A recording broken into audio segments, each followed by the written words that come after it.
Friends, welcome back to our channel. 6ാം class Malayalam Kerala പാഠാവലിയിൽ ഇപ്രാവശ്യം ഈ അധ്യയന വർഷം അർദ്ധവാർഷിക മൂല്യനിർണ്ണയം 2023-24 അധ്യയന വർഷത്തിൽ ക്രിസ്മസ് എക്സാമിന് ചോദിച്ചിട്ടുണ്ടായിരുന്ന ചോദ്യപേപ്പറും അതോടൊപ്പം തന്നെ അതിൻ്റെ ഉത്തരങ്ങളുമാണ് നമ്മൾ ഈ വീഡിയോയിൽ ചർച്ച ചെയ്യാൻ പോകുന്നത്. അപ്പോൾ നമുക്ക് വീഡിയോയിലേക്ക് കടക്കാം. ആദ്യം തന്നെ നിർദ്ദേശം വായിക്കാം. മൂല്യനിർണ്ണയ പ്രവർത്തനങ്ങൾ ആരംഭിക്കുന്നതിന് മുമ്പ് 15 മിനിറ്റ് സമാശ്വാസ സമയമാണ്.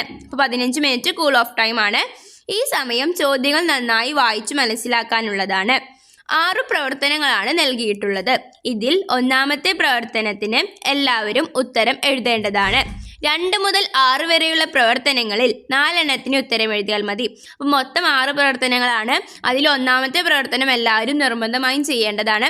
അതിനുശേഷം 2 മുതൽ 6 വരെയുള്ളതിൽ കൂട്ടുകാർക്ക് ഏറ്റവും അറിയാവുന്ന 4 എണ്ണത്തിന് മാത്രം ഉത്തരം എഴുതിയാൽ മതി. ഇനി നമുക്ക് പ്രവർത്തനങ്ങൾ ഓരോന്നായി നോക്കാം. ഒന്നാമത്തെ പ്രവർത്തനം വായിക്കാം എഴുതാം എന്നതാണ്.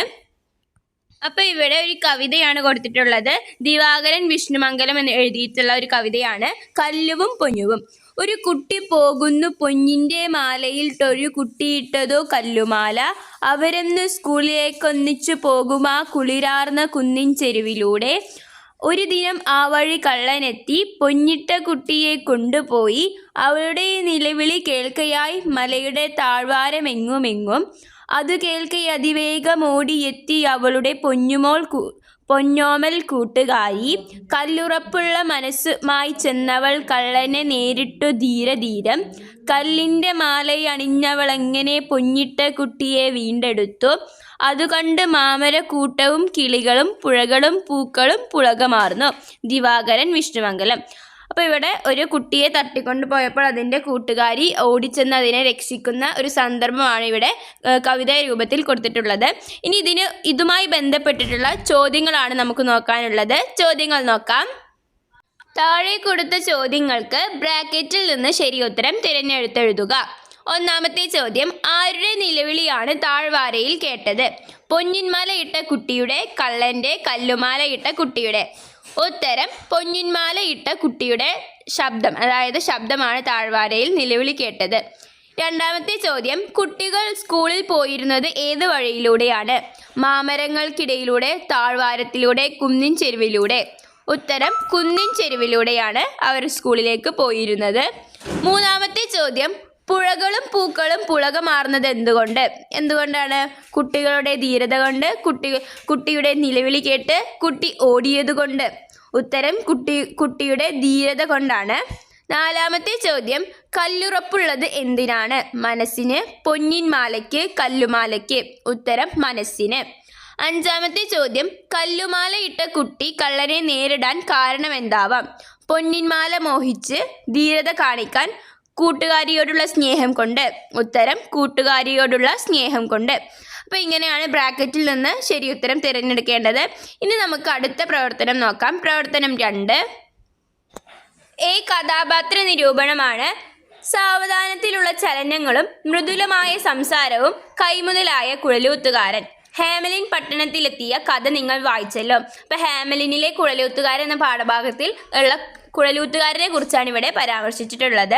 കുഴലൂത്തുകാരൻ്റെ രൂപം, സ്വഭാവ സവിശേഷതകൾ, പെരുമാറ്റം എന്നിവ ഉൾപ്പെടുത്തി കഥാപാത്ര നിരൂപണം തയ്യാറാക്കുക. അപ്പോൾ പാഠഭാഗം വായിച്ചാൽ നമുക്ക് കൃത്യമായി കുഴലൂത്തുകാരൻ്റെ സ്വഭാവവും അതുപോലെ തന്നെ വേഷവിധാനവും എല്ലാം മനസ്സിലാകും. അതെല്ലാം ഉൾപ്പെടുത്തിക്കൊണ്ട് കഥാപാത്ര നിരൂപണം തയ്യാറാക്കാനാണ്. അപ്പോൾ കഥാപാത്ര നിരൂപണം നോക്കാം. വെസൻ നദിയുടെ തീരത്തുള്ള മനോജ്ഞമായ ഒരു പട്ടണമായിരുന്നു ഹാമലിൻ. ശുദ്ധവായു, തെളിനീര്, ഫലഭൂയിഷ്ഠമായ മണ്ണ്, അധ്വാനികൾ, പ്രദേശവാസികൾ, എന്തുകൊണ്ടും ഐശ്വര്യപൂർണമായ ഒരു സ്ഥലം. പക്ഷേ ഇന്ന് അവിടെ എലികളാണുള്ളത്. എലികളെ തുരത്താൻ വിചിത്രമായ വേഷധാരിയായ ഒരാൾ മേയറുടെ സമക്ഷത്തിൽ ഹാജരായി. കുപ്പായത്തിന് ഒരു പാതി മഞ്ഞ, മറുപാതി ചുവപ്പ്, മഞ്ഞയും ചുവപ്പും വരകളുള്ള ഒരു നീണ്ട ഉറുമാൽ കഴുത്തിൽ കെട്ടിയിരിക്കുന്നു. കൂടാതെ കട്ടിയുള്ള ഒരു ചരടും. അതിൻ്റെ ഒരു അറ്റത്ത് ഒരു കുഴൽ വാദ്യം തൂങ്ങിക്കിടക്കുന്നു. ഇതായിരുന്നു കുഴലൂത്തുകാരൻ്റെ വേഷം. കുഴലൂത്തുകാരൻ കഥയിൽ പ്രധാന പങ്കാണ് ഉള്ളത്. പണം മാത്രമാണ് അദ്ദേഹത്തിൻ്റെ ലക്ഷ്യം. അദ്ദേഹത്തിന് സഹജീവികളോട് സ്നേഹമോ കരുണയോ ദയമോ ഒന്നും തന്നെയില്ല. അപ്പോൾ ഇങ്ങനെ നമുക്ക് എഴുതാം. എഴുതാവുന്നതാണ്. അപ്പോൾ ഇതിൽ കൂടുതൽ നിങ്ങൾക്ക് കൂട്ടിച്ചേർക്കലുകൾ ചേർക്കാവുന്നതാണ്. ബി ചോദ്യം, എലികൾ എന്ന വാക്കിന് സമാനമായ പദം ഏത്? മൂഷികൻ, മൂകൻ, ലീനൻ. ഉത്തരം മൂഷികൻ എന്നാണ് സമാനമായ പദം. അടുത്ത പ്രവർത്തനം നോക്കാം. എ താരതമ്യക്കുറിപ്പാണ്. മാലാഖ 3. ഒന്നും പറയണ്ട, ഞങ്ങൾ നിന്നെ ശിക്ഷിക്കും. വൃദ്ധ, ഉപകാരം ചെയ്തതിന് ശിക്ഷയോ? മാലാഖന്മാർ സഹായിക്കാനെത്തിയ വൃദ്ധയോട് ശത്രുവിനെ പോലെ പെരുമാറുന്നു. പാഠഭാഗത്തിലെ ഈ സന്ദർഭവും താഴെ കൊടുത്തിരിക്കുന്ന വരികളും താരതമ്യം ചെയ്ത് കുറിപ്പ് തയ്യാറാക്കുക. അപ്പൊ ഇവിടെ ചിത്രശലഭങ്ങൾ എന്ന് പറയുന്ന പാഠഭാഗത്തിലെ ആ നാടക സന്ദർഭമാണ് ഇവിടെ ചെറുതായ രീതിയിൽ കൊടുത്തിട്ടുള്ളത്. അപ്പൊ അതും അപ്പൊ തന്നെ കുമാരനാശൻ എഴുതിയിട്ടുള്ള കുറച്ച് വരികളുമാണ് ഇവിടെ താഴെ കൊടുത്തിട്ടുള്ളത്.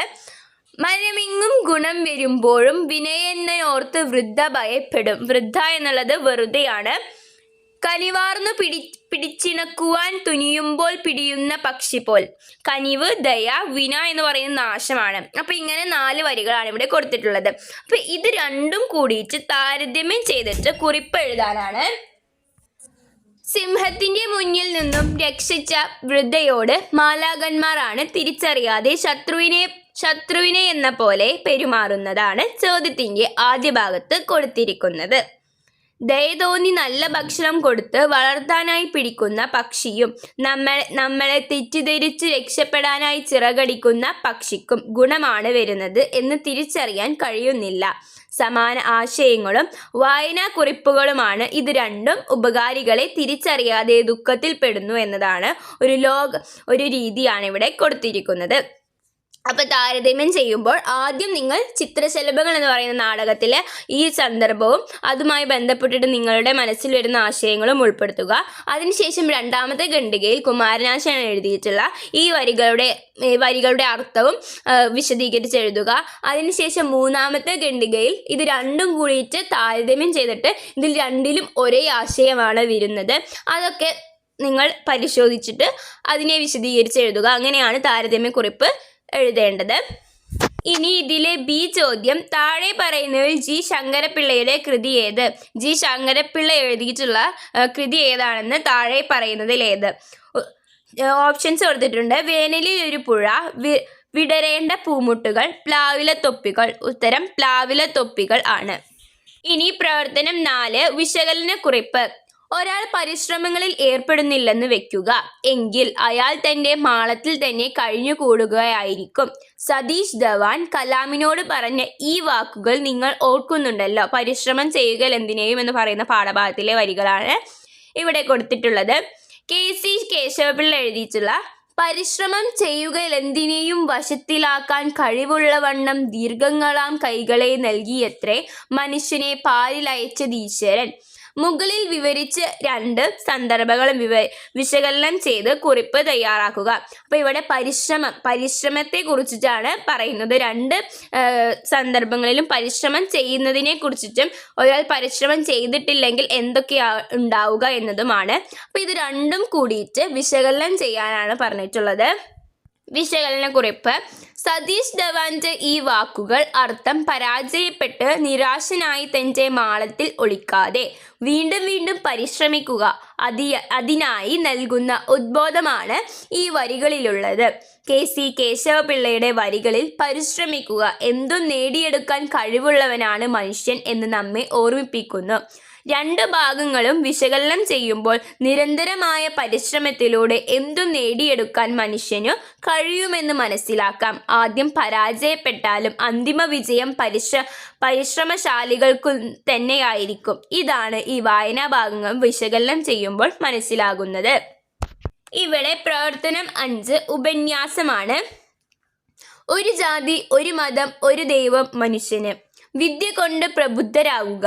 കൃഷി ചെയ്യണം. കൃഷിയാണ് ജീവരാശിയുടെ നട്ടെല്ല്. അനാവശ്യ ധനച്ചെലവ് ഒരു മംഗളകർമ്മത്തിനും പാടില്ല.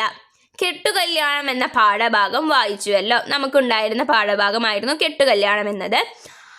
ആ പാഠഭാഗം വായിച്ചല്ലോ. അന്ധവിശ്വാസങ്ങൾക്കും അനാചാരങ്ങൾക്കുമെതിരെ ശ്രീനാരായണ ഗുരു നടത്തിയ പോരാട്ടം കേരളത്തെ ഏറെ മുന്നോട്ട് നയിച്ചിട്ടുണ്ട്. മുകളിൽ നൽകിയിരിക്കുന്ന സൂചനകളും നിങ്ങൾക്കറിയാവുന്ന കാര്യങ്ങളും ചേർത്ത് ശ്രീനാരായണ ഗുരുവും കേരളവും എന്ന വിഷയത്തിൽ ഉപന്യാസം തയ്യാറാക്കുക. അപ്പോൾ ഇവിടെ ഉപന്യാസമാണ് തയ്യാറാക്കാൻ പറഞ്ഞിട്ടുള്ളത്. വിഷയം എന്ന് പറയുന്നത് ശ്രീനാരായണ ഗുരുവും കേരളവും എന്നതാണ്. അപ്പോൾ ഇവിടെ കൊടുത്തിരിക്കുന്ന ഈ വാചകങ്ങളും അതുപോലെ തന്നെ കെട്ടുകല്യാണം എന്ന് പറയുന്ന പാഠഭാഗവും അതുപോലെ നിങ്ങൾക്കറിയാവുന്ന ശ്രീനാരായണ ഗുരുവിനെ കുറിച്ച് അറിയാവുന്ന കാര്യങ്ങളും എല്ലാം ഉൾപ്പെടുത്തിക്കൊണ്ട് ഒരു ഉപന്യാസം തയ്യാറാക്കുക. ശ്രീനാരായണ ഗുരുവും കേരളവും. അപ്പോൾ ആദ്യം നമുക്ക് കേരളത്തിൻ്റെ മുൻനിര സാമൂഹ്യ പരിഷ്കർത്താക്കൾ ഒരാളായിരുന്നു ശ്രീനാരായണ ഗുരു. അദ്ദേഹത്തിൻ്റെ കേരളത്തിൻ്റെ കുറിച്ചാണ് ഈ ഉപന്യാസം. ഒരു ജാതി, ഒരു മതം, ഒരു ദൈവം മനുഷ്യന്. വിദ്യ കൊണ്ട് പ്രബുദ്ധരാവുക. അനാവശ്യ ധനച്ചിലവ് ഒരു മംഗളകർമ്മത്തിനും പാടുന്നതല്ല.